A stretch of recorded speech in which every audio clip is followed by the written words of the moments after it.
While I'm not at this time a candidate for the presidency, I will decide by June whether or not I will become one. Our current president came out of nowhere. In fact, I'll go a step further. The people that went to school with him, they don't even know, they never saw him. They don't know who he is. I have no record. Can't be criticized. Wonderful guy. He's a nice man, but there was no record, nothing to criticize. He didn't go in wars. He didn't go in battles. He didn't beat this one, that one, have enemies all over the place. Nobody knew who the hell he was. He's now our president. Business Week magazine, which is now Bloomberg Business Week, said in a vote of its readers that Donald Trump was the world's most competitive business person, with Bill Gates being number 2 and Warren Buffett being number 3. I've beaten many people and companies, and I've won many wars. I have fairly but intelligently earned many billions of dollars, which, in a sense, was both a scorecard and acknowledgement of my ability. When do we beat Mexico at the border? They're laughing at us, at our stupidity. And now they're beating us economically. They are not our friend, believe me. But they're killing us economically. The U.S. has become a dumping ground for everybody else's problems. When Mexico sends its people, they're not sending their best. They're sending people that have lots of problems. They're bringing drugs, they're bringing crime, they're rapists, and some, I assume, are good people. Frankly, I don't even think they give a damn about education, half of them. And I'm sure some maybe do. Want to use that word in this forum? I will. Because people want to hear the truth, Frank. I watch you all the time. They want to hear the truth. Correct. We have to be able to express ourselves. But referring to people as rapists, referring to John McCain, a war hero, 5.5 years as a POW, and you call him a dummy. Is that appropriate in running for president? Okay, you got to let me speak, though, Frank, because you interrupt all the time, okay? So, no, I know him too well. That's the problem. I would never give up my microphone. I thought that was disgusting.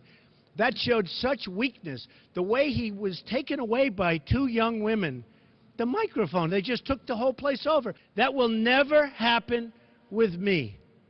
I don't know if I'll do the fighting myself or if other people will. But that was a disgrace. The way they I felt badly for him. But it showed that he's weak. The Pew Research says that there are, for immigrants on the whole, Come on, try getting it out. Try getting it out. I'll get it out. I mean, I don't know if you're going to put this on television, but you don't even know what you're talking about. Try getting it out. Go ahead. We have a total net worth, and now with the increase, it'll be well over $10 billion. But here, a total net worth of $8 billion. Net worth, not assets, not liability, a net worth. Part of the beauty of me is that I'm very rich. I said trade deals. Who would do better? I know, I'll tell you what, I know the greatest negotiators in the world. Some are horrible people, horrible human beings. Who cares? Some Wall Street guys, they're brutal, they're miserable. You wouldn't want to go out to dinner. They're terrible people. I love them. You know who's our primary representative right now? Carolyn Kennedy. You know how she got the job? 60 Minutes. She went to the White House. She said, I'd love to have a job. I have nothing to do. They said, how would you like to be the ambassador to Japan? She goes, really? You know why I say she's nice? Because my daughter Ivanka likes her. My daughter's so great. She's such a great person. My daughter likes her. She said, Daddy, she's such a nice person. I agree. I don't want a nice, I want to kill her. We're tired of the nice people. What do you need to spend $1 million? We just spent, it's a story today, $1 million on a soccer field. How do you spend $1 million doing a soccer field? You have a level piece of land. Throw them a ball, let them play soccer, if they have to play at all. See, you're not supposed to say that somebody graduated last or second to last in their class, because you're supposed to be, like Frank says, very nice. Folks, I want to make America great again. We want to get down to brass tacks. We don't want to listen to his stuff with being politically correct and everything has... We have a lot of work to do. First of all, Rand Paul shouldn't even be on this stage. He's number 11. He's got 1% in the polls, and how he got up here, there's far too many people anyway. Would we not all be worried to have someone like that in charge of the nuclear arsenal? Mr. Trump? I never attacked him on his look, and believe me, there's plenty of subject matter right there. That I can tell you. But Jake, I want to give Mr. Trump. he would give a sermon you never wanted to leave. Sometimes we have sermons, and every once in a while we think about leaving a little early, right, even though we're Christian. Very militaristic person, but you have to know when to use the military. I am the only person up here that fought against going into Iraq. Can I make a response to that? Just excuse me 1 second, Can I Rand, make if you a don't mind, response to Rand. that? You know, you are on less, you do have your 1%. What do you do with the ones already here? You've talked about building a great wall on the border, or at least parts of the border, about being tough. What would you do with the ones that are already I would do here? something very, very strong. Number one, I wouldn't even think about anything until I built a wall, impenetrable. There will be nobody coming into this country illegally. But And the actually, patrols are arrests told on the not to border do have anything. gone up significantly. I can just say this. More people are in this country right now illegally than ever before. I will build a better wall, and I'll build it for cheaper, and Mexico will pay, if that's your next question. Yeah, how do you get Mexico to pay? Because they are ripping us left and right. But Mexico. how do you make By them the way, pay? I love the Mexican people. Many Mexican people work for me. Many Mexico people I do business with. They purchase things for me, like apartments, et cetera, et cetera. I have great relationships with Mexico and with the Mexican people. I love the Mexican people. I love their spirit. I love the Mexican people. Two waiters came up to me tonight. Mr. Trump, we love you. I said, where are you from? Mexico. I said, that's great. I love you too. I do. I love Mexico. I've had tremendous relationships with people in Mexico. But I said, we need a strong border. I said, we need a wall.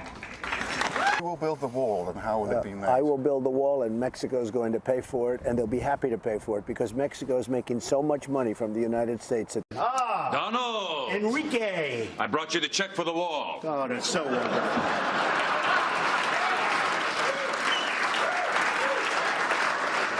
This is far too much money. No, I insist. Consider it an apology for doubting you. 10 years ago, everybody wanted the wall.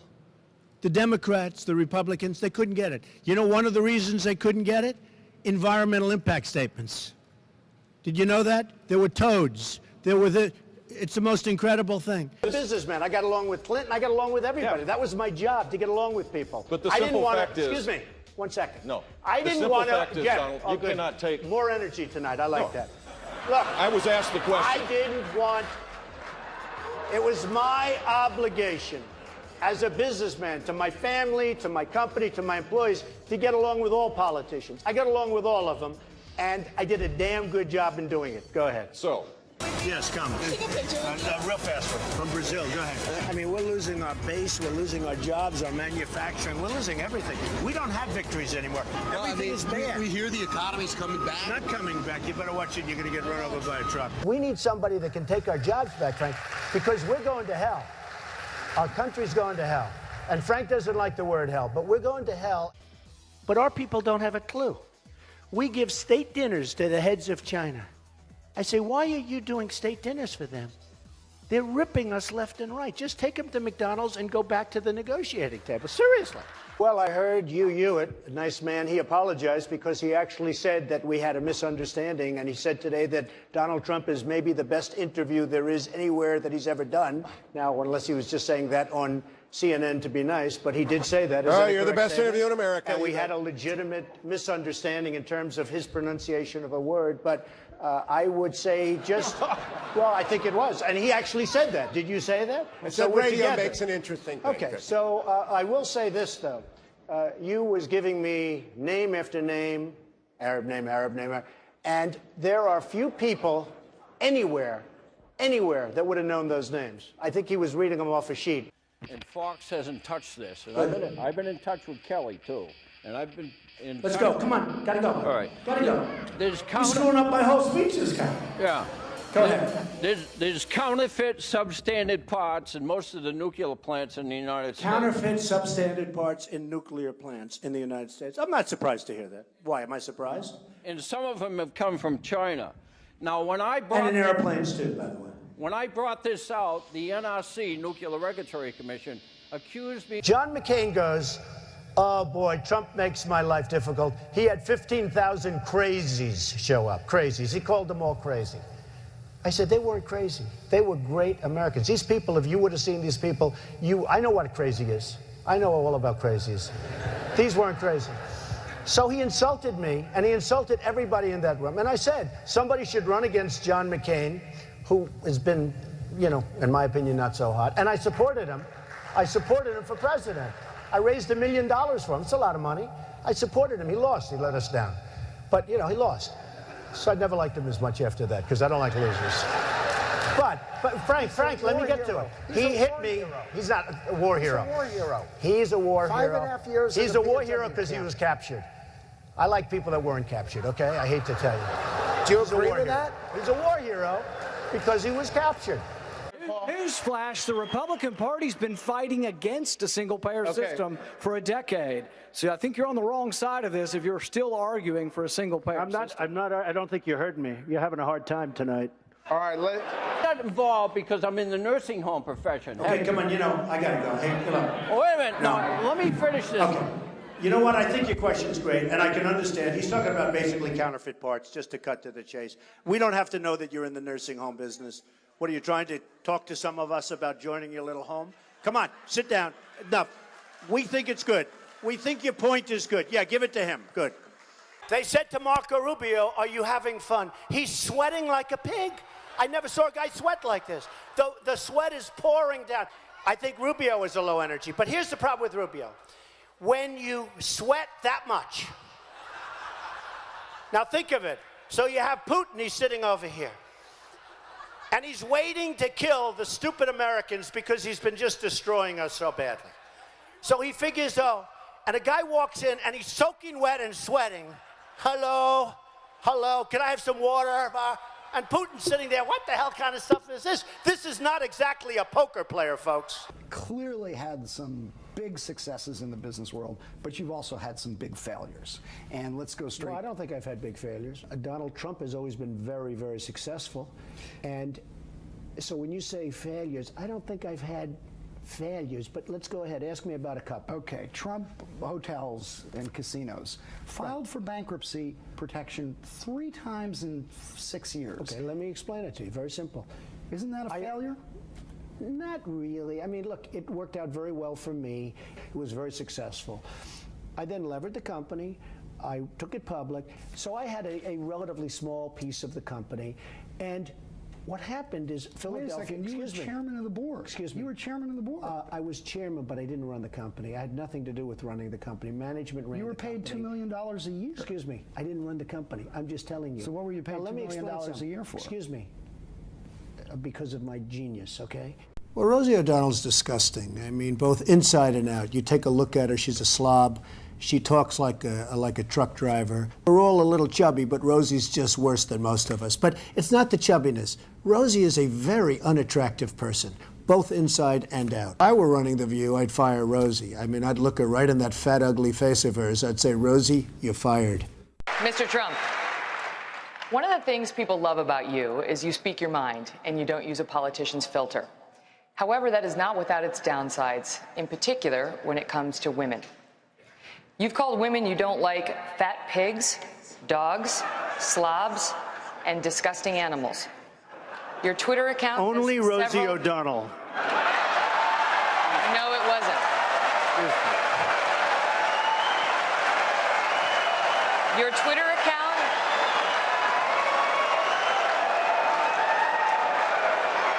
Thank you. For the record, it was well beyond Rosie O'Donnell. Yes, I'm sure it was. Your Twitter... Well, I have, you know, she gets out and she starts asking me all sorts of ridiculous questions. And, you know, you could see there was blood coming out of her eyes, blood coming out of her wherever. I want to get paid the same as a man, and I think you understand that. So if you become president, will a woman make the same as a man? And do I get to choose what I do with my body?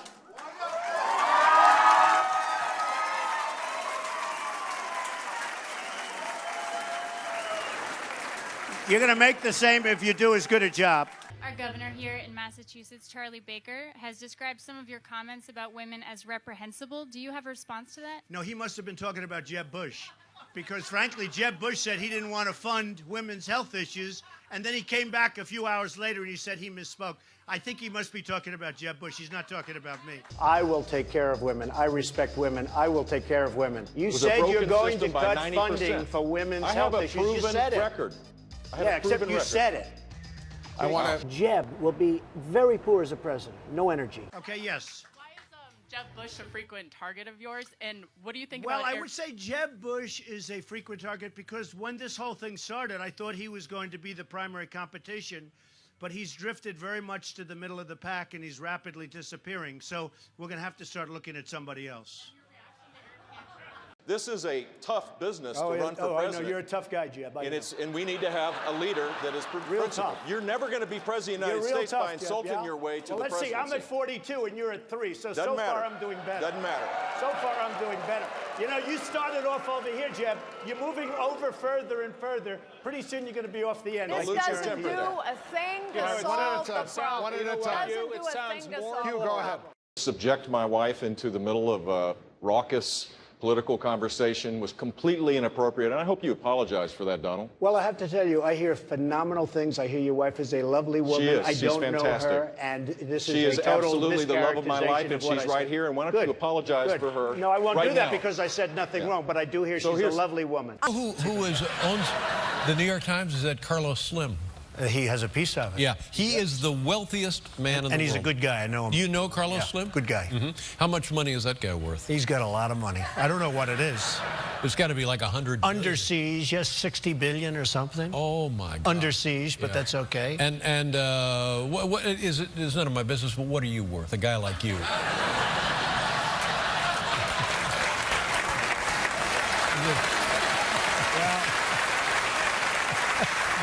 They say I'm only worth $9 billion. $9 billion? Yeah. Only worth $9 billion. I don't feel so good when you mention Carlos Slim. Yeah.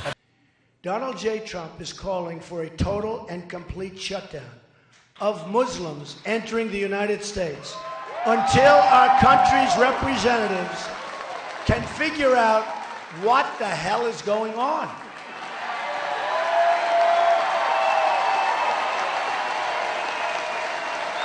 We have no choice.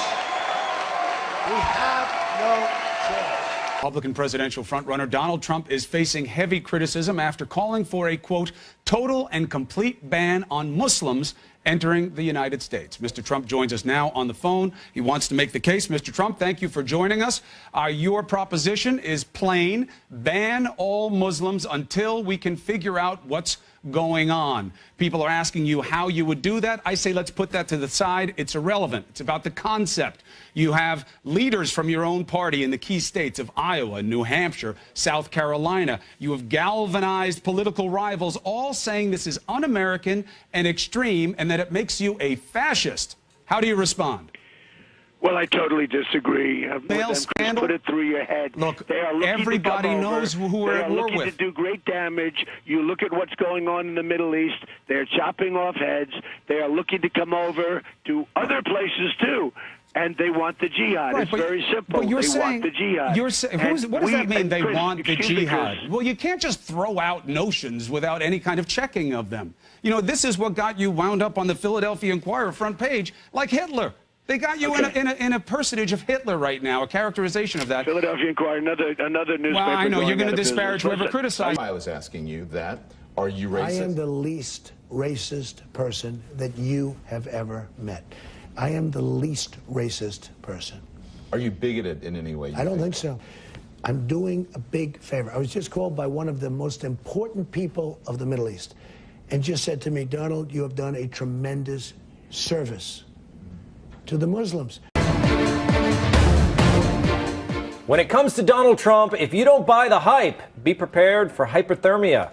At a rally in Burlington, Vermont on Thursday night, Trump was interrupted by protesters. I get him out. Take him out. Get him out of here. Yeah, don't give him his coat. How much fun is he having? Don't give him his coat. Keep his coat. Confiscate his coat. You know, it's about 10 degrees below zero outside. Now, you can keep his coat. Tell him we'll send it to him in a couple of weeks. Trump views the protesters as a badge of how not boring he is. But isn't this more exciting, though, than these other routes with nobody? They have no protesters. Nobody cares.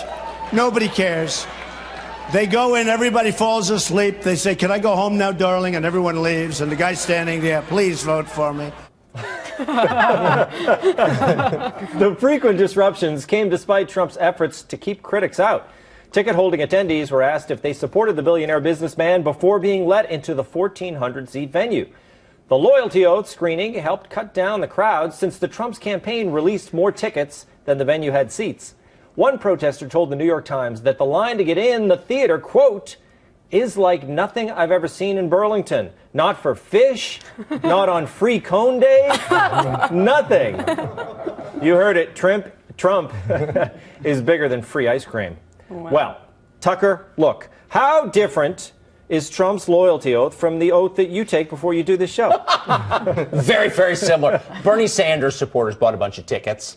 That's why Trump released more tickets than they had seats, because they were trying to make sure that it wasn't full. The point that he had a rally in Burlington, Vermont. The Vermont primary is not germane to the Republican nomination process. I don't think this has ever happened, ever. Why is the frontrunner on the Republican side holding a rally in Burlington, Vermont? I'm not sure I know the answer, other than he can. It's hilarious. He's running a completely national campaign. He has not a single consultant that I'm aware of. I'm not endorsing Trump, though I'm very close at this point because it's just so funny. Yes. But there's nobody advising him on the process. He's just doing exactly what he wants at all times. Now, do you have insiders who tell you that? I've been wondering, who is it? Who makes those? No, I know that for a fact. He does not. There is no one around Trump who's saying, okay, this is exactly where you need to be. This is what you need to say. I mean, a normal campaign is filled with guys making millions of dollars telling the candidate what to say and think, and certainly telling him all about the details of the process. I mean, there's got to be a downside to this at some point. I'm not sure Trump understands how you get the nomination. But no normal candidate on the Republican side would ever hold a rally in Burlington 3 weeks before the Iowa caucuses. Are you kidding? It's insane. I think that's why it's so great. It's He's so having great. so much fun. Exactly. He doesn't care. And you'd think at this point maybe it'd start wearing down. Oh, Trump can't win. No, he's loving it even more. He was riffing with the guy about get his coat out of here. He's making up the temperature outside. He was having a blast. Wait a minute. You mean get that guy out of here, take his coat from him, wasn't in the teleprompter? It may have been, but he's anti-teleprompter, as all Republicans should be. Yes. Now, Jeff, you're a socialist, but you support the Patriots, so I think we're kind of even. Yes, we are. Absolutely. Yeah, I'm good with you on that. Thank you. So are you a Bernie guy? I am an undecided guy. I'm open-minded. I happen to love Trump in a lot of ways. I love that not only is he having fun, but he was pretty clever because if you think about, take the guy's coat, he plays to disproving global warming. He plays to the Vermont people who are more into layers than they are into coats. And he also, he just sort of, he's a bold guy. And I love the fact that he will just riff. And he's having a great time. He says what he feels, right, Remy? And he has a right to control who comes to his rallies, doesn't he? Who comes to his rallies, but not what he does with their personal property. His statement was basically saying, I'm going to commit a crime, right? If you, if you take ownership, if you knowingly deprive the rightful owner of his or her property, that's a crime. It's unlawful. If you do it with the intention of keeping it, that is not giving it back to the owner, that's called theft, right? That's not a surprise to anyone. But these people are Bernie supporters, so we're merely redistributing their coats to the homeless. There you go. The people who really need it. Joanne, that's very, very true and impressive. Unfortunately, not a defense to theft. Okay. Even if he's going to hold on to it, as he says, for a couple of days or weeks, that's still unlawful. But have you ever seen a presidential candidate commit larceny at his own rally? I mean, it is without precedent. We really need to stop and appreciate this. This will never happen again in our lifetimes. Enjoy it. You're worried about the rule of law, but Trump's not going to care about that. And the only way to stop a bad guy with a coat is to take away his coat. Yes, yes, that's fearless, right? Very bold. Let's take some stranger's coat from him. Well, Joanne, look, he went to Vermont. I think he wants to show that in the heart of liberal America, he has those supporters. That's the idea of Trump, that they're coming out of the woodwork, right? Oh, they're everywhere, is the thing. Even in the places you might not expect them. As to why he went to Vermont, I'm not sure. Definitely, I think he wants more like Ben & Jerry's flavors, maybe, named after him. I don't know what they might be, but they would definitely be winners. If that is an idea. They should name something after Trump, something golden and wonderful, because it would sell, even though they don't like Trump. Okay, meanwhile, far from Vermont, where protesters failed, Jeb Bush has managed to knock Trump down a peg or two. The billboards in Iowa paid for by Right to Rise, Bush's $100 million super PAC. Tucker, take a look at that. How much first of all, I mean, is this good for Jeb, or it almost everything kind of comes off as an ad for Trump, doesn't it? It's pathetic. I mean, coming from the candidate who attacked Trump for his name calling, for him to use his super PAC to put up billboards name calling is a little much. This isn't an argument against Trump. It's a primal scream. I can't believe this guy is taking from me my rightful place as the Republican frontrunner. I mean, you can make arguments against Trump, real ones, adult ones, but this isn't one of them. And neither was the skywriting that said Trump is a fascist that you saw over the Rose Bowl on New Year's Day. I mean, the reaction of the establishment to Trump is dumber and more pathetic than anything Trump has said. Well, you have to remember, though, Jeb Bush said he didn't like being the front runner. Yeah. He said he has said he enjoys being a little farther back. Yeah. So I think he's realizing now he wants to get up front again, but this is not the way to do it. This is just as sad as his campaign. It's like half-hearted and shouldn't he go after lame. Some of the guys in the middle? Maybe go after Christie, maybe go after Rubio, something like that, instead of going after Trump. I don't know if it works. All right. He's being baited. He's being baited to play Trump's game, which is a mistake.